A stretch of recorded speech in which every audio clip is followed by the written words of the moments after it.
Today is Global Recycling Day, and to highlight the importance of recycling and the role that recycling plays in preserving primary resources, we're now joined via Zoom by Nampak Paper and Eastern Africa Commercial and New Business Development Manager, Terry van der Vold. Terry, thanks very much indeed for joining us. Welcome to the program. Thank you, Peter. Nice to be here. All right, so a company like Nampak, and I know that some of your products, some might say, are part of the problem. But you are reaching your hand out to communities and society to say, bring those products back and we'll reuse them. Is that how recycling works? That's a very simplistic take on it, but in broad strokes, yes, it is. Yeah. So obviously, every product needs to be packaged, and there's a couple of things that packaging has to do. It has to preserve, it has to protect, but at the end of its use, it should be useful once again. So at the moment, there's about 59 million tons of waste that goes into landfill every year. Sorry, that's about 59 million tons of waste. Only about 5% of that is actually recycled properly. And the problem with that is that there's this incredible resource that could be used for other things that's going to waste. So why do we have such a shortfall in the amount that's being buried and the small amount that's being used properly for recycling? I think it's legacy. I think in the past we've pretty much had a take, make, waste mentality.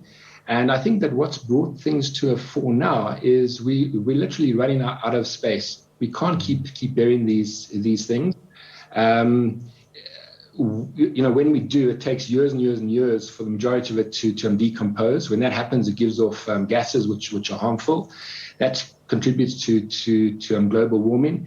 And so I think that there's been a collective awareness around the world now that this can't go on and that it has to change and that we have to stop wasting. And I suppose it takes quite a bit of a culture shift. It's only in the last couple of years I've seen recycling bins at my complex where I live. Before that, we literally just threw the plastic in the bin. But I'm starting to see more and more people do it. Is South Africa generally catching up with maybe some of the more developed nations that have been recycling for quite a while? We're beginning to get there. We're on that journey. There's a bit of carrot and stick at the moment. I think that the leaders in this would be Belgium.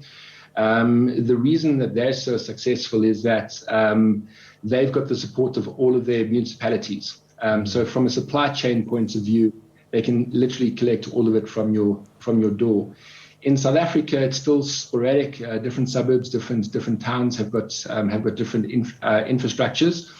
But one of the good things that is happening now, and that we're very, very happy about, is the EPR, or the end producer responsibility legislation, which has come down the track from the Minister of Environmental Affairs, Barbara Creecy.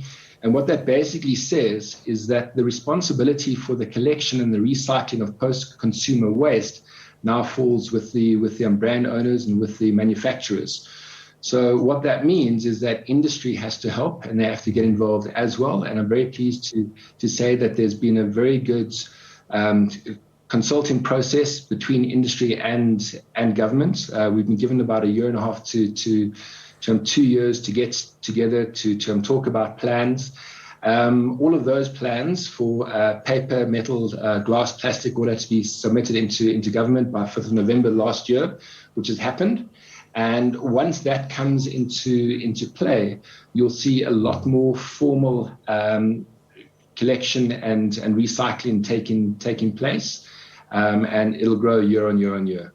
So what do companies like yours do to speed up the whole process of recycling, encouraging people to recycle, so that actually there's a real business case for you in terms of your inputs in your production process?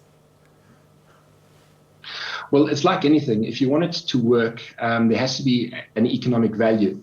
And that's what we've been doing here. So each of the different packaging substrates have had to form or join a PRO, which is a producer responsibility organization. Together with the other carton manufacturers in South Africa, we from the Nampak liquid carton side of things have joined a PRO called Fiber Circle. And Fiber Circle is part of PAMSA, which is the Paper Association of Manufacturers South Africa, who've been recycling paper for years and years and years. What's going to happen is that there's going to be a small levy on each pack. That's going to be used. It's going to be collected by the packaging companies, which is the narrowest point in the supply chain. And that's going to go back to Fiber Circle, who is going to facilitate the awareness that in this case, gable-top cartons can and are being recycled in South Africa. It's going to help put that infrastructure in place, all the way from the collectors right through the supply chain. And also it's going to help create initiatives at the end that once all of these beverage cartons have been collected and recycled, the material that you get out of those actually have applications. Because if you recycle all of these things, but you've got nothing to make them into, then the whole thing's going to fall flat. And to make sure that all of this happens, it has to be worth the while of the collector to actually bend down and to pick something like this up. So through the levy, we're going to subsidize everything along the supply chain to make it economically viable. And to answer your question, that's what we're doing to make sure that this works. What about corporate South Africa in general? I know that there's a chapter in annual financial statements now that talks about sustainability. And so maybe the listed companies, the bigger corporations probably have plans now in terms of how they manage and recycle products. How do we get it down further to the smaller companies that are using and producing also recyclable material to stop them just dumping it? Well, it all comes down to that legislation and to the carrot and stick as well. So no matter if you're a big company or a small company, you've still got to register with the PRO in your organization.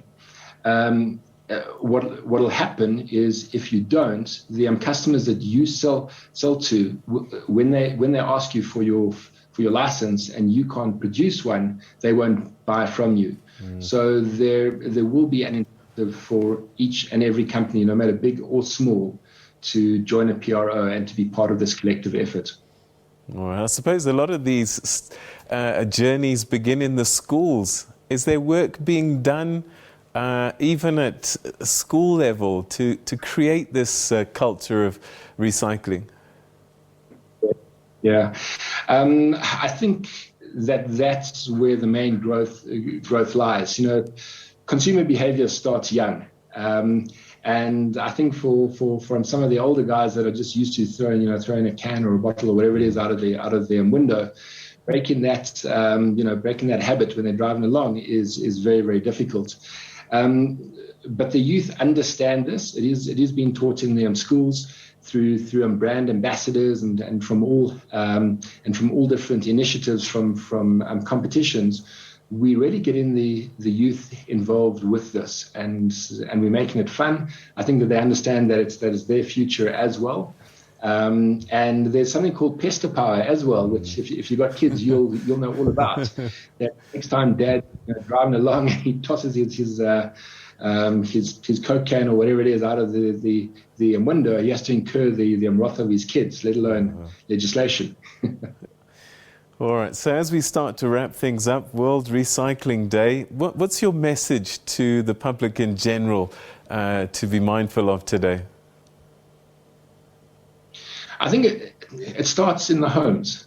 So everybody can get involved. There's a few things that you can do. So when you go out there and you buying your groceries, buy in bulk if you can, rather than buy in single packs, because single packs obviously have a lot more packaging on them. I think you reuse packaging when you can. if you can buy something that comes from a renewable resource, so something like in cartons, which comes from a tree.